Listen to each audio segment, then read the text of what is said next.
અહીંથી હવે જો તમને દેખાડી દઉં કઈ રીતે આખે આખું સ્ટ્રક્ચર છે ને એ આવડું આ તમને જે દેખાય છે ને આ આખી આખી પાઇપ જો કેચી ઉપર છે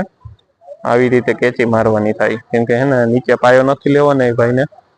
એટલે આવી રીતે કેચી મારીને આપણે એની ઉપર 3 લાઈન કરી છે કેમ કે નીચે હે ને એકય પાયો નથી તમે જોઈ શકો છો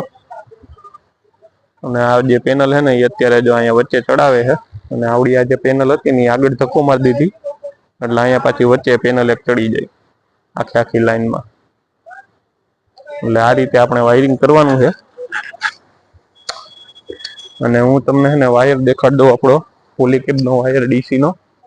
આજે આ ડીસી નું આખે આખું કિંડલું છે મેં આ જે એક છેડો રહ્યો ને આ એક છેડો જો તમને અહીંયા દેખાતો હશે આગળ નીચે અહીંયા સુધી લાંબુ કરી દીધો અહીંયા બાંધી દીધો છે એટલે હે ને અહીંયાથી પછી આપણે પાઇપ જ ખાલી પોરવવાનો રહીએ બાકી અહીંયા આપણે પતલીનમાં અને ભેગે ભેગો બધી જગ્યાએ બાંધી દીધું